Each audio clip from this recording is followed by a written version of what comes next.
Business standard Hindi 21 जुलाई 2025 संपादकीय। Transformation के दौर में गुजर रही दुनिया। मुखर, जोरदार, स्पष्ट, अनुचित, अतिशय प्रशंसा से भरपूर, कभी कभी अपमान से युक्त है।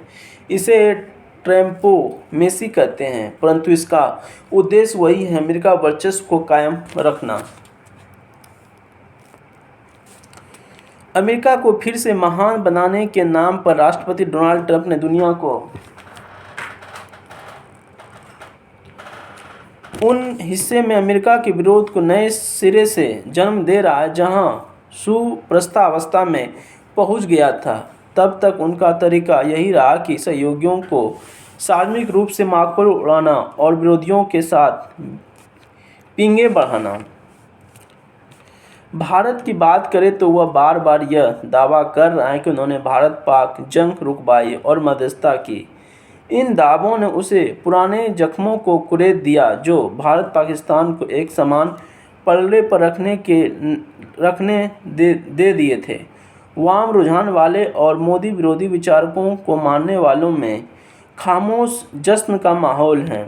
जब आप अविश्वसनीय लोगों से डील कर रहे थे तो आपने क्या उम्मीद की थी? और क्या पता था इस वर्ष के आखिर में अगर वह क्वाड की बैठक में शामिल होने भारत आते हैं तो कहीं कुछ समय के लिए पाकिस्तान में भी ना रुक जाए। कूटनीति के पुराने नियम उन पर लागू नहीं होता। अगर पाकिस्तान के साथ अपना नाम आने से भारत चिढ़ता है तो यह भारत की दिक्कत है। ट्रंप इससे अपने लिए नियम नहीं तय करेंगे। कम से कम 4 वक्तव्यों में उन्होंने एक ही वक्तव्य में नरेंद्र मोदी और फील्ड मार्शल आसिम मुनीर का नाम लिया है। सबसे ताज़ा मामला 19 जून का है जब उन्होंने कहा कि पाकिस्तानी जनरल जो दोपहर के खाने पर व्हाइट हाउस गए थे बहुत ही स्मार्ट व्यक्ति हैं और भारत के प्रधानमंत्री मोदी एक शानदार व्यक्ति और मेरे बहुत अच्छे दोस्त हैं।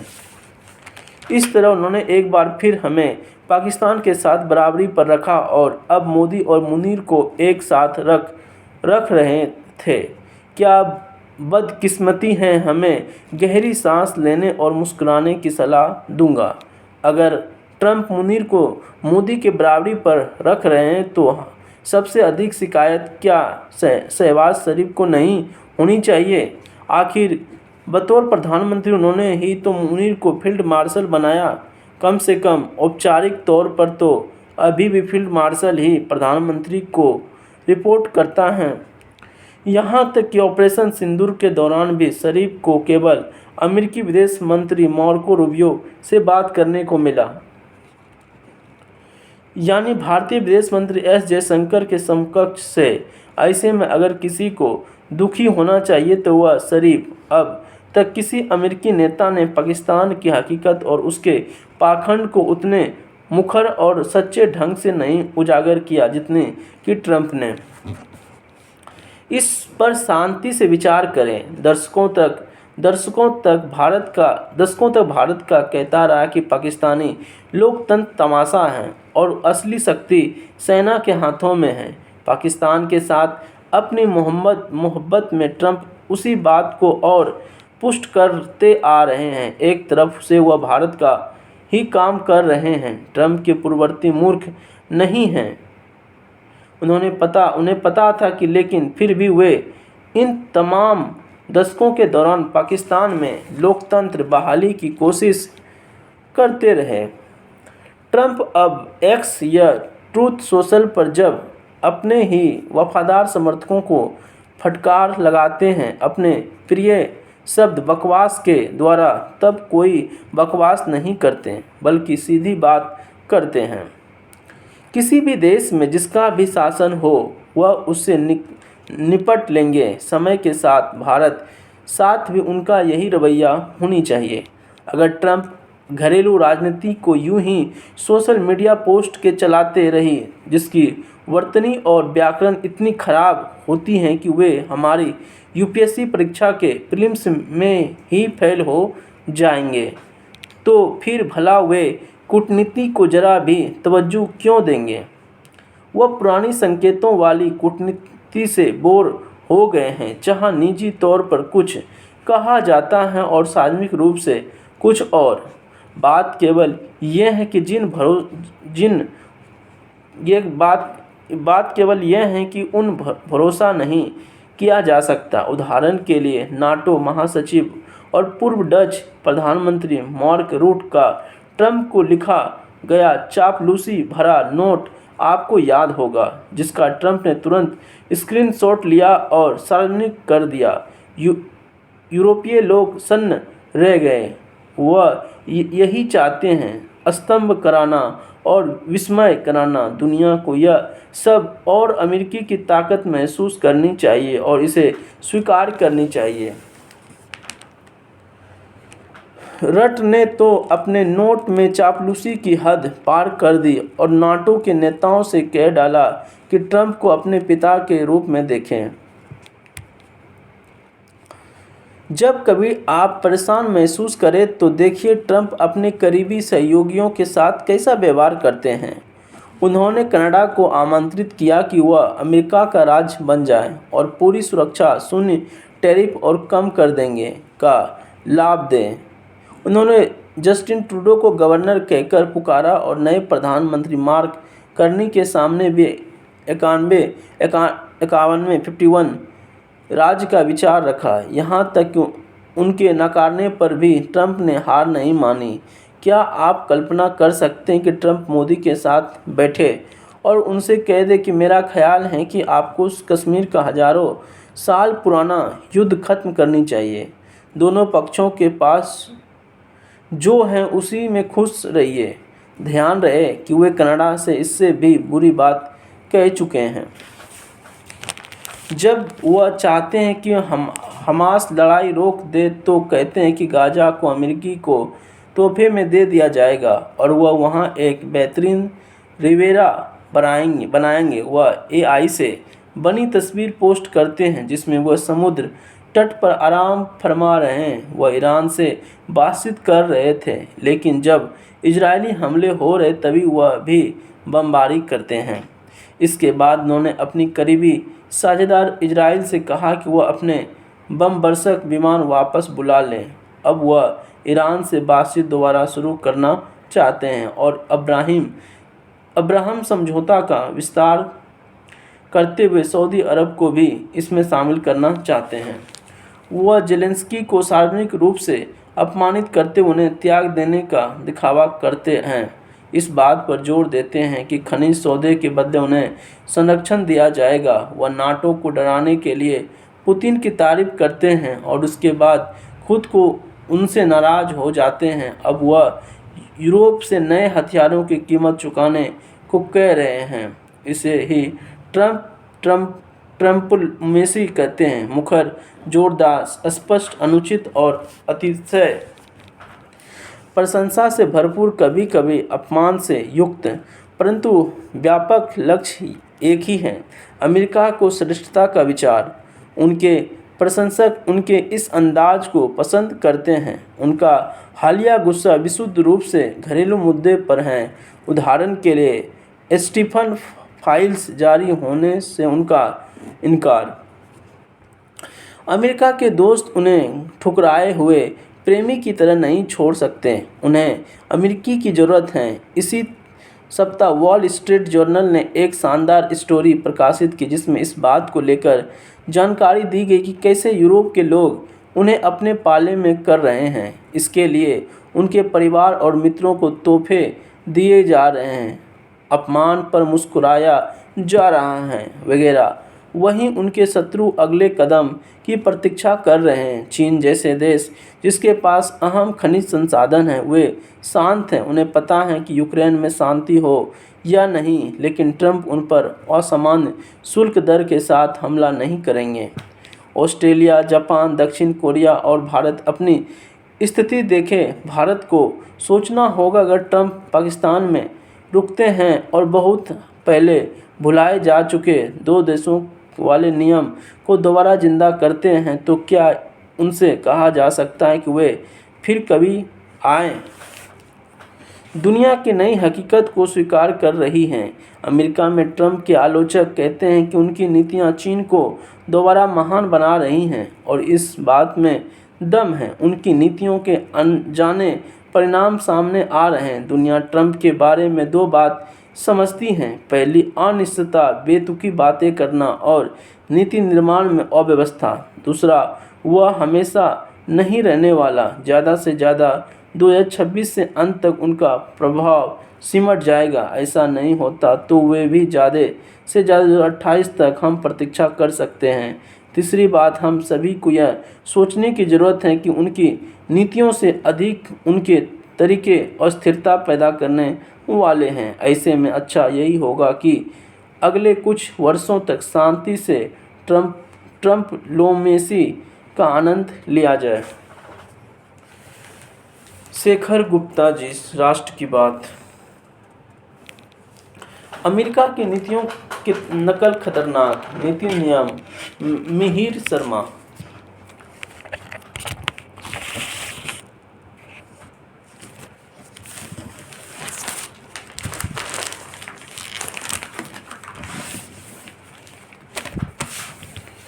भले ही आने वाले दशकों में अमेरिका की आर्थिक और सैन्य शक्ति कमज़ोर हो जाए, लेकिन उसकी सांस्कृतिक मजबूती पर कोई असर नहीं पड़ेगा। तमाम महान शक्तियों के पास अक्सर ऐसा ही होता आया। समय के साथ उनकी अर्थव्यवस्थाओं के शिथिल पड़ने के बावजूद विचारों और संस्कृतियों की दुनिया में उनकी धमक लंबे समय तक सुनाई देती हैं। आर्थिक मोर्चे पर अमेरिका 1880 के दशक में ही ब्रिटेन से अधिक ताकतवर देश बन गया था, लेकिन उनकी वैचारिक सांस्कृतिक जमीन को मजबूत होने में 40 से 50 साल और लग गए और इसी बीच अस्तित्व में आया हॉलीवुड।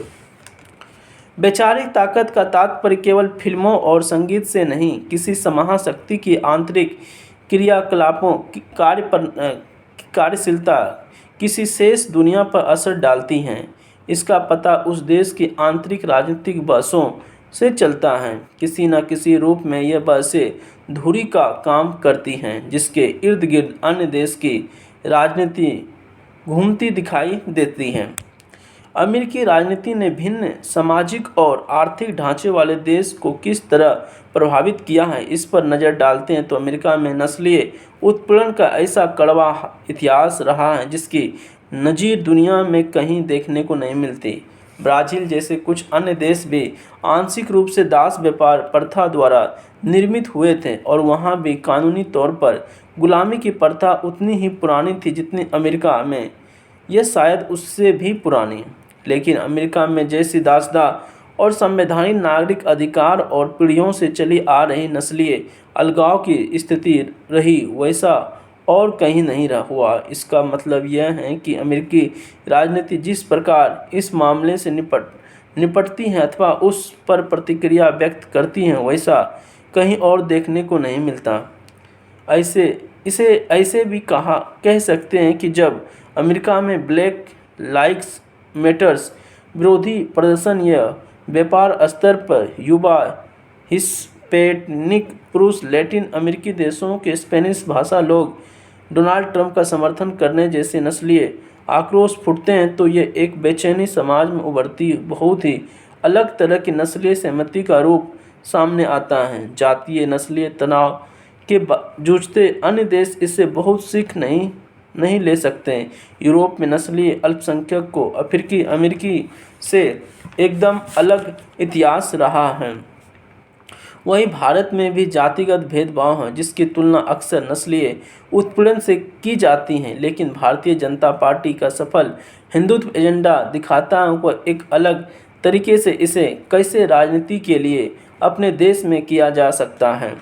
अमेरिका की नस्लीय राजनीति से दुनिया के अन्य देश कुछ सीखें तो सकते हैं, लेकिन उन्हें यह याद रखना होगा कि इसमें से कुछ भी उनके लिए प्रासंगिक नहीं है। वे इन नीतियों को अपने यहाँ लागू नहीं कर सकते।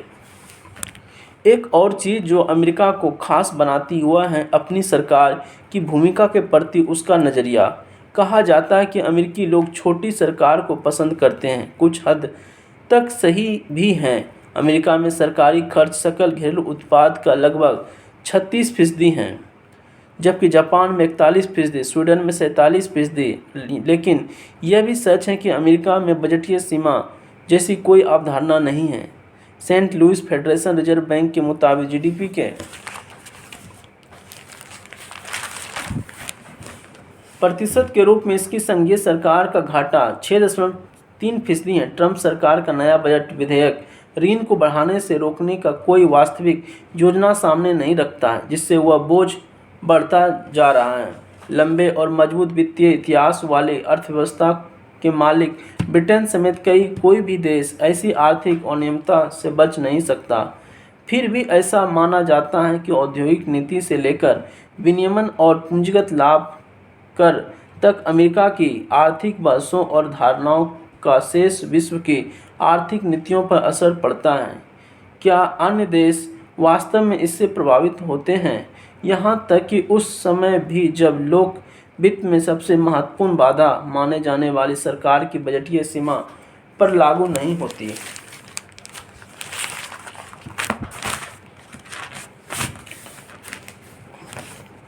यह उम्मीद करना बेहद खतरनाक होगा कि कोई भी देश अमेरिका की सब्सिडी, व्यापार नीति, शोध, कर संरचना या उनकी नियामकीय बहसों से कोई नीतिगत सबक सीख सकता है या उन्हें अपने यहाँ लागू कर सकता है, क्योंकि सभी किसी न किसी तरह इस तथ्य को वाकिफ हैं कि अमेरिका के वित्तीय बाजारों से बेखटके असीमित मात्रा में धन उधार ले सकता है, जबकि कोई अन्य देश ऐसा नहीं कर सकता। हम सभी अमेरिका वहाँ की राजनीति और नीतियों से प्रभावित हैं और दशकों तक रहेंगे भी, लेकिन यह केवल एक पर्यवेक्षक के रूप में हो, प्रतिभागी या शिष्य के रूप में नहीं।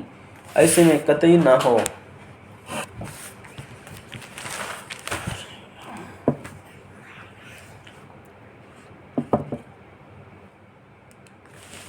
जोखिम भरा विकल्प में हेच एंड जेन स्ट्रेट के विरुद्ध नियामकीय कदम ने इक्विटी डेरिवेटिव बाजार की ओर नए सिरे से ध्यान आकर्षित किया है। अभी इस मामले पर कोई टिप्पणी करना जल्दबाजी होगी, क्योंकि हेराफेरी के आरोप और जेन स्ट्रेट के कीमतों का ऑब्जेक्टिव कीमतों के अंतर लाभ के दावे की पुष्टि करना बाकी है। इसके बावजूद यह तो स्पष्ट इक्विटी बाजार में नकद और डेरिवेटिव क्षेत्र के बीच असंतुलन है।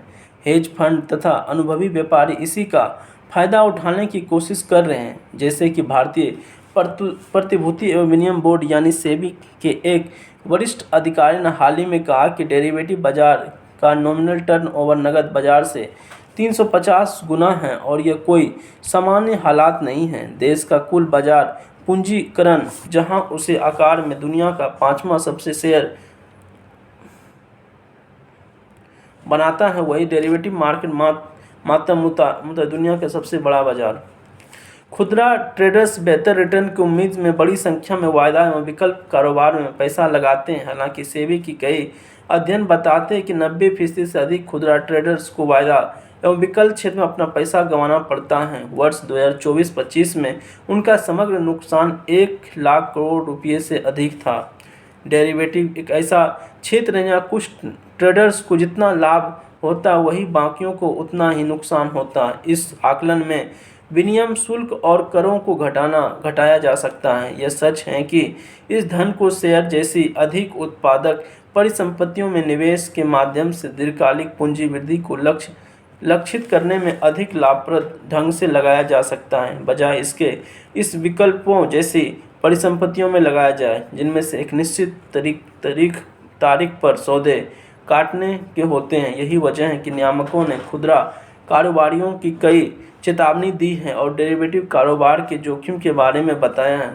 खबरों के मुताबिक तो वह कहीं अधिक व्यापक जागरूकता अभियान भी शुरू करने वाला है। वह शायद एक्सपायरी के दिन कारोबार पर नियंत्रण लागू करने के उपाय पर भी विचार कर रहा है। वह खुदरा ट्रेडर से डेरिवेटिव कारोबार लोकप्रिय हैं। विकल्प अपनी एक्सपायरी से थोड़े पहले काफ़ी सस्ते हो जाते हैं। ऐसे में ट्रेडर्स के पास गुंजाइश अधिक होता है और कीमतों में मामूली फेरबदल भी भारी लाभ और हानि की वजह बन सकते हैं। हालांकि कई बातें हैं जिन पर नियामक को ध्यान देना होगा और उसके बाद भी वह नए उपायों की घोषणा कर सकेगा। उनके नवंबर उसने नवंबर 2024 में डेरिवेटिव में सेक्टोरियल गतिविधियों नियंत्रित करने के लिए कदम उठाए। उनका असर हुआ क्योंकि उनके बाद कुछ वॉल्यूम में कमी आई। अधिक नियंत्रण और हेज फंडों के परिचालन की निगरानी के कारण भविष्य में मात्राओं और कमी आ सकती है। ऐसे में वायदा एवं विकल्प बाजारों के लिए सहयोगी लक्ष्यों को पूरा करना मुश्किल हो जाएगा। उदाहरण के लिए ऑर्बिटॉज की अपनी व्यवस्था के माध्यम से मूल्य खामियों को दूर करना, लागत की दृष्टि से बेहतर हेजिंग संभावना तैयार करना और इक्विटी बाजार के लिए गहराई तैयार करना। इस संदर्भ में खरीदार के लिए सावधान रहने वाली पुरानी चेतावनी सामने आती है। जो लोग पैसा गंवाते हैं उन्हें पता है कि वे पैसा गंवा चुके हैं और हर डेरिवेटिव कारोबार प्लेटफॉर्म अब उपयुक्त चेतावनी जारी करते हैं। अगर खुदरा ट्रेडर्स जोखिम लेना ही चाहते हैं तो शायद नियामक के लिए उनको रोकना उचित नहीं होगा, बशर्ते कि बाजार की स्थिरता प्रभावित ना हो रही हो। नियामक निरंतर शैक्षणिक अभियानों के जरिए जागरूकता फैलाता जा सकता है। इसके अतिरिक्त यह तर्क दिया जाता है कि असंतुलन मात्रा अनुपात की वजह नकद इक्विटी के लिवरेज की कमी और सेकेंडरी बॉन्ड बाजार में गतिविधियों का अभाव है। इसलिए यही है कि डेरिवेटिव में वॉल्यूम असामान्य है। बहरहाल, अगर बाजार प्रणाली और नियामक ट्रेड और इक्विटी बाजार दोनों में नकद प्रवाह टर्नओवर सुधरने पर ध्यान दे तो असंतुलन दूर हो जाएगा।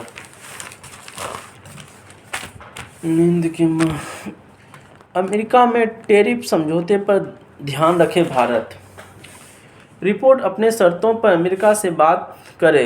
भारत स्पष्ट रूप से यह मत व्यक्त करता है कि भारत के अमेरिकी के दबाव में आकर टैरिफ समझौता नहीं करनी चाहिए। अमेरिका की टैरिफ नीति में बार बार बदलाव हो रहा है और स्वयं अमेरिकी सुनिश्चित नहीं कर पा रहे कि अंततः उसका टैरिफ नीति किधर जा रहा है।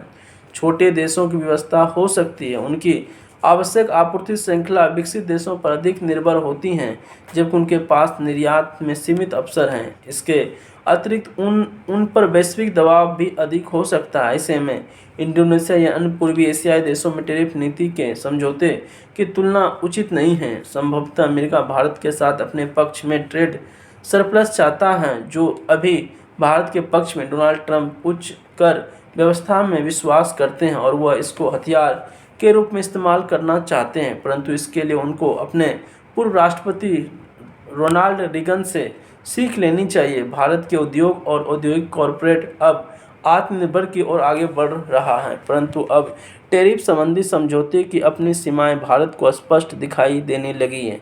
सौदा बराबरी का होनी चाहिए। विनोद जोरी, दिल्ली।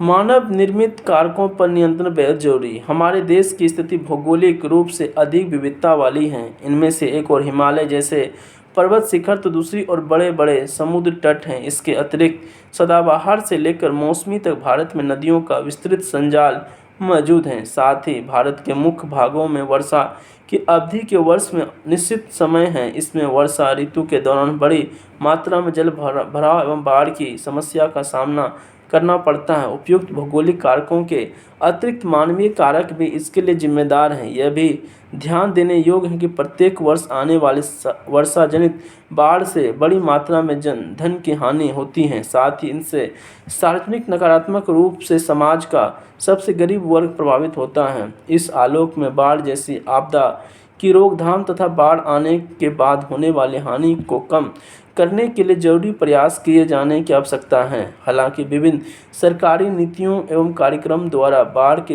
प्रभावों को कम करने के प्रयास किए जाते हैं, किंतु ये प्रयास तब तक ऐसी आपदाओं को रोकने के कारगर नहीं हो सकेंगे जब तक कि मानव निर्मित कारकों जैसे जलवायु परिवर्तन, नवीनीकरण और वैज्ञानिक विकास कार्य आदि नहीं रोका जाता है। विभिन्न शासकीय एवं सामाजिक आंदोलन के जरिए पौधारोपण को प्रोत्साहन मिलना चाहिए। सुधीर कुमार सोमानी, देवास।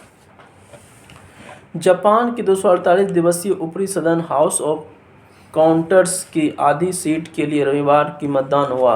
मतदान जापान की संसद के डाइट के दोनों सदनों में कम शक्तिशाली उच्च सदन की 248 में से 24 पर फैसला करेंगे।